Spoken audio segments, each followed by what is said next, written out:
170 million users, but 0 views. That's not a metaphor. That's not a metaphor. That's what happened on TikTok in January of 2026. People posted political videos and the view counter said 0, while their own analytics showed people were watching it. Same month, Meta quietly removed thousands of businesses from the Facebook recommendations engine. No warning, no explanation. 2 separate platforms in the same month. Content being erased, accounts being made less visible. What's going on with this? So I actually used to work at TikTok, and I've spent over 15 years inside these platforms. Today, I'm going to walk you through exactly what happened, the products that make it possible, and why all of this really connects into our midterm and next presidential election in a way that should genuinely concern everyone in this country, regardless of party. Let's get into it. So, for context, January 2026, a lot happened in the exact same window, and very few people really kind of connected all the dots. So, on January 13th, the TikTok ownership deal officially closed, somehow. Despite not complying with US law, Oracle takes ownership, leading a consortium that takes 80.1% control of TikTok's US's operations. ByteDance in China keeps 19.9%. The breakdown of the US side is Oracle at 15, Silver Lake at 15, and MGX, that's the Abu Dhabi Sovereign Wealth Fund, at 15%. The remaining 35.1% is spread across other American investors. The stated goal of the deal was to protect American user data from Chinese government influence. Whole premise. So remember that. 4 days before the deal closes, January 9th, Meta does something without telling anyone. They remove thousands of Facebook business pages from their recommendation engine. Wineries, breweries, distilleries, restaurants with bars, liquor store, wine education pages, and this is important, companies that make software for wineries. They don't actually sell alcohol. They sell inventory management tools, and they got swept up in the exact same removal. No notifications, no explanations, and no appeal path. Then, January 22nd through the 27th, 9 days after Oracle takes operational control over a TikTok, users start reporting that political videos are showing 0 views. The content exists, it gets uploaded, people are watching it, but the counter stays at 0. So on these 2 platforms, in effectively the same month, content was made invisible. Both companies did not really offer a response. Meta called it a glitch. TikTok blamed a power outage. The question I couldn't let go of here is, what if this tool that made Meta's winery situation possible and TikTok's tool that make 0 view situations possible are the same tool, built for the same purpose? And effectively, really what that purpose was to keep Budweiser ads away from high school kids. 2 platforms in the same month window, both making content invisible and erasing accounts visibility. Both companies said it's a bug or blamed a power outage in the case of TikTok. But fundamentally, these are the same tools. The same tool that makes Meta's winery outage possible and the tool that TikTok enables to police DMs or drive 0 views are built on the exact same foundation and for the same original purpose. And that original purpose was to keep beer ads away from high school kids. All right, TikTok first. January 22nd, 3 days after Oracle officially takes operational control, users start noticing something wrong. This is the time when Oracle had begun to retrain the algorithm to US data. The word Epstein keeps getting blocked in TikTok direct messages. Not flagged, blocked. You type it in a private conversation, you immediately get a community guidelines violation. Governor Gavin Newsom tested it himself. CNBC independently verified it as well. It's been reproduced by hundreds of journalists, politicians, users. Well documented. Then the 0 view reports start. Most people posting political views, anti-Trump content, anti-ICE content, footage of the Minneapolis protests and around Renee Good and Alex Preddy. All the view counters showed 0. Not low engagement, not poor distribution, 0. While their own creator analytics showed active viewership at that time.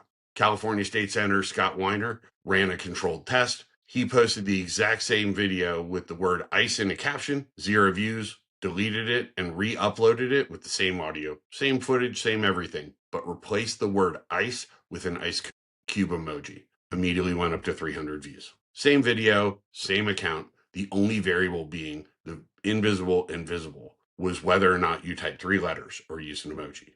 That means the system is not evaluating your content based on your video. In many cases, it is scanning the texts in your caption, your titles, and your descriptions, and making distribution decisions based on keywords.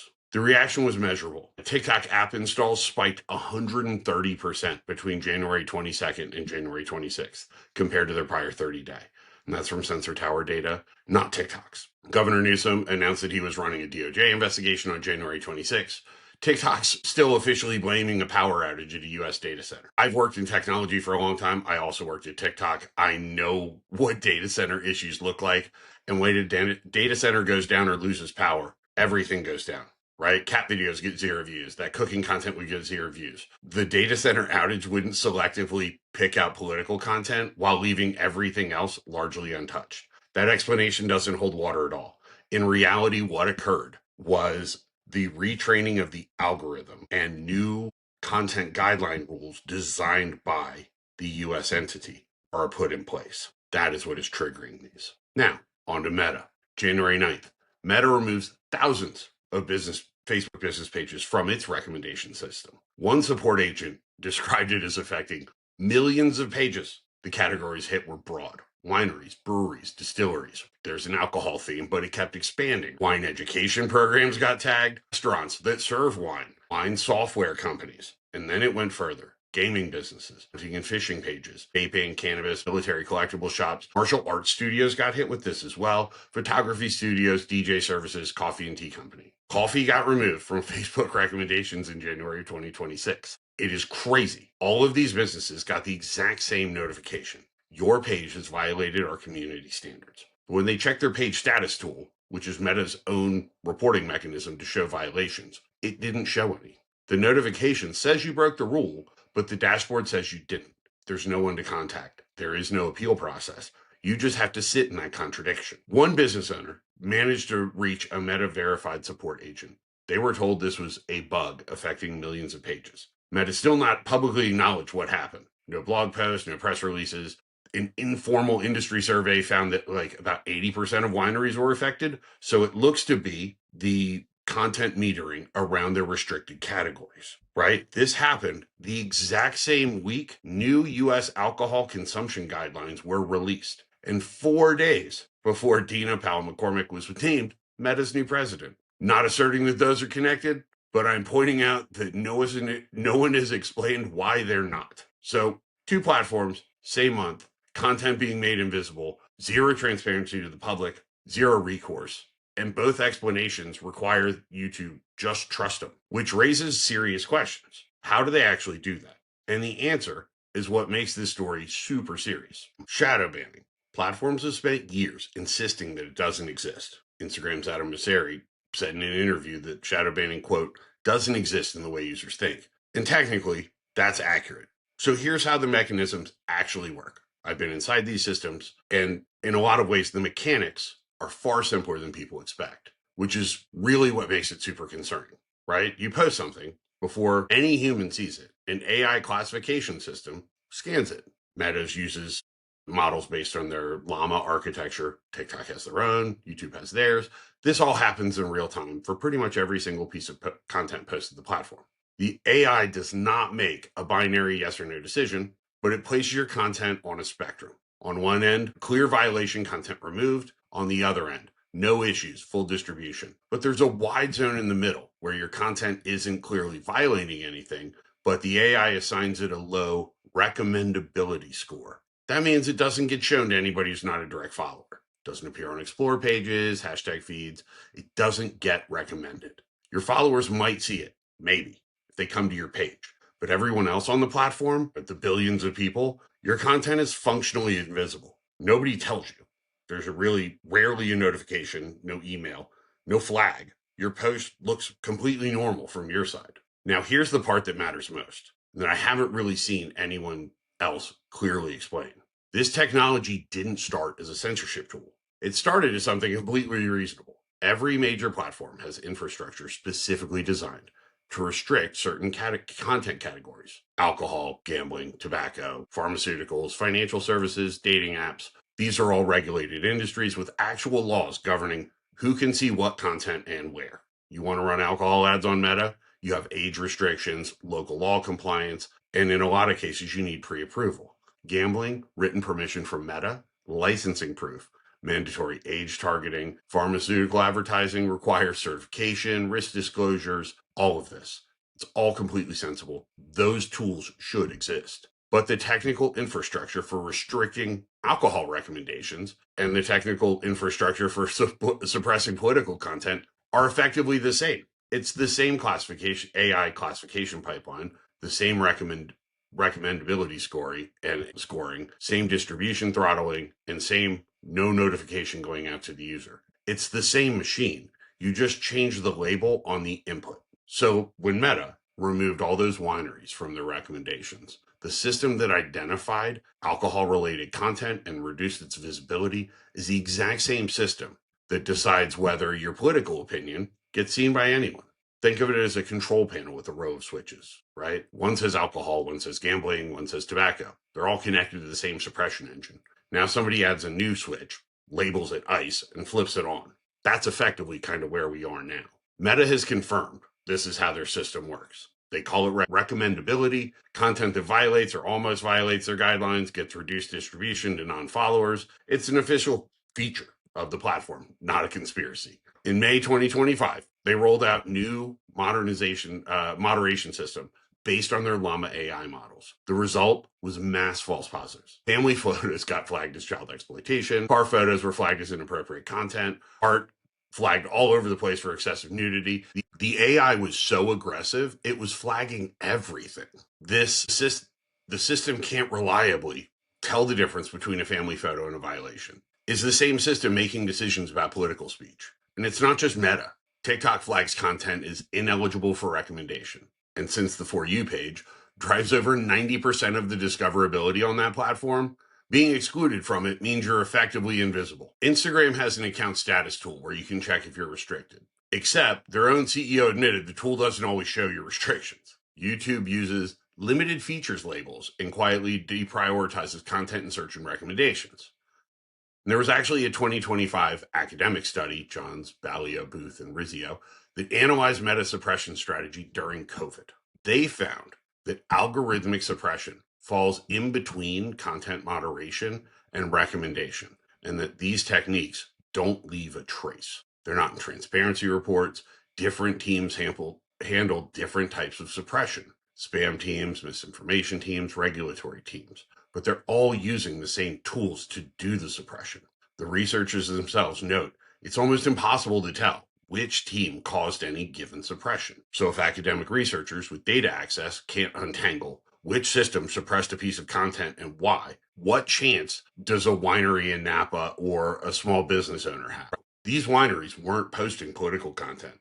They sell wine. They got caught in an alcohol restriction infrastructure. The same system designed to keep kids from seeing Budweiser ads. And that system decided wine education, wine software, coffee shops, close enough, to restricted alcohol content to suppress. The system doesn't have judgment. It has categories. If an AI thinks your content is adjacent to a category, you get suppressed, silently, often with no recourse. Now imagine if that system pointed at political speech in the run-up to an election.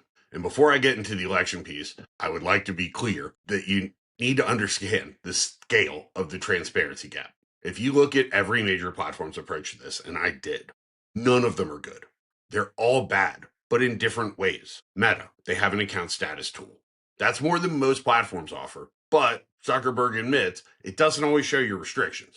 Their transparency reports do not include suppression metrics. And as we just went over, they can rapidly affect millions of pages without any public acknowledgement outside of calling it a glitch. TikTok has no equivalent status tool. If you're flagged ineligible for recommendation, you might never know. And their entire discovery model runs through the For You page. So being excluded from it is like being banned from the only highway in town. YouTube aren't away the most transparent. They at least label limited content. You don't always know what triggered the limitation, but you know what's limited. A survey found that about 9% of social media users believe they've been shadow banned. That's tens of millions of people who think they've been silenced and have no mechanism to either confirm or deny it. And across every platform, it's effectively the exact same architecture. Regulatory compliance layers, that service alcohol and gambling, content moderation layers for spam and misinformation, a recommendation layer for user experience, and then every sharing tool and every AI model, whatever decisions are made about political speech. Exact same pipes with different valves. And nobody outside of the company can actually see who's turning which valve, when, or why. Now, Oracle. The TikTok deal puts 80.1% of U.S. operations under American control, a bit short of the 100% goal, but the concern was that Chinese government influence over an app used by 170 million Americans was a risk. This deal addresses that. On paper, kind of looks like mission accomplished. Except Oracle doesn't just own equity. Oracle also hosts all of the data infrastructure and holds all of TikTok's data on its cloud servers. Oracle controls the content moderation rules and is responsible for training the US algorithm and housing it, right? The algorithm, the thing that decides what 170 million people see every day, is currently being retrained under Oracle's supervision. So the question becomes, who is Oracle, right? Well, Oracle largely is Larry Ellison, co-founder, executive chairman, periodically one of the wealthiest people on the planet. And this is all public record, none of this is opinion. One of the most politically active tech billionaires in American history. Over $30 million in political donations since 2021, overwhelmingly to Republican causes and candidates. He's funded Opportunity Matters Fund, Tim Scott Super PAC, and in 2022, Open Secrets ranked him the 11th largest federal level mega donor in the country at $31 million in disclosed contributions. He's hosted six-figure per person Trump fundraisers at his estate. He regularly dines at Mar-a-Lago and goes to the White House all the time. And I want to be completely clear. Being politically active is not a disqualification for running a company. Donating to causes you believe in is your right, and I am not making any sort of character argument here. I'm simply making a structural one, that the person who now controls the suppression infrastructure for the largest social media app in America and the largest search engine in America, used by 170 million Americans every day for an average of 95 minutes of every day, is controlled by a person who in 2024 said, citizens will be on their best behavior because we are constantly recording and reporting everything that's going on. That's a direct quote from the person who now controls all of this infrastructure and all of this content moderation. Court records from 2020 show that Ellison participated in phone calls to discuss strategies to undermine election results, right? This is documented in court. And the broader media picture is that his son, David Ellison, is now the CEO and chairman of Paramount Skydance, who owns CBS. So the largest broadcast networks in the country, on a deal that went through after Paramount paid $16 million to settle a lawsuit with Trump. Effectively, it's what Senator Warren characterized as Trump wanting to hand over even more control of what you watch to his billionaire buddies. Correct. So one family, TikTok, 170 million users, 95 minutes a day. CBS and Paramount, one of the largest broadcast networks. Oracle's cloud and AI infrastructure is the backbone of the suppression machinery that we just spent the last 15 minutes discussing. And TikTok's updated privacy policy from January 2025 says that the app now collects your precise GPS location, keystroke patterns, face prints, voice prints, citizenship and immigration status, religious beliefs, health data, and transgender and or non-binary status. That's not an advertising profile. That is way more data than I've ever seen used in any sort of targeted advertising over my entire career, right? Like sneakers, watches cooking videos, like lives in Texas, those sort of things. This is what they're collecting now is way closer to like an intelligence dossier. And this is all sitting on Oracle servers under the supervision of somebody who thinks that citizens behave better if they know they're being watched all the time. All right, so the timeline matters here, right? January 2026, Oracle takes operational control. Within days, you start to see political content suppression going on. With the 2026 midterms coming up, every House seat, a third of the Senate, and then again in November of 2028, a third of every House seat, another third of the Senate and the presidential election. Right. And effectively, like, it feels like we are really trading a risk of one state influencing our elections for a risk of another state influencing our elections. Right. The entire reason that Congress wanted to restrict TikTok was the fear that China would use the algorithm to manipulate us. That was a legitimate concern. But what nobody really planned for was the possibility that a domestic billionaire who, would also be in charge of the exact same lever, right? And that's not hypothetical. That's where we are currently. I don't believe in presenting a problem without a path forward. So there's a number of things that, you can do, whether you're a creator, a brand, small business, or just a person who wants to make sure their content's getting out. Number one, owning your audience. Every follower you have, in social media, you should have a secondary measure of reaching, whether it's a text list, WhatsApp group, Discord, email list, build a website, create one channel where there's no algorithm sitting between you and the people who want to hear from you, right? If TikTok decides tomorrow that your content's ineligible for recommendation, your email list doesn't care. Two, you need to diversify. Having a multi-platform approach is key, and using good tools to understand what you're doing. Opus Pro is a great tool here to enable you to post to multiple platforms at once and help repurpose age content. But using these as a way to, YouTube, Instagram, TikTok, LinkedIn, having this sort of multi-platform approach will help you kind of meter out the impacts of any one algorithm suppressing you. Number three, you need to document everything. This is where their tools, Mondo Metrics, by far one of the best tools I have found for monitoring all of your social channels in one place and all of your different types of content in one place. You need to have it monitored. You need to keep up on your analytics weekly. And before and after every major platform, you should look at your engagement rates and how things are moving. If your reach drops 80% overnight, you're going to need receipts to prove it was the platform and not your content.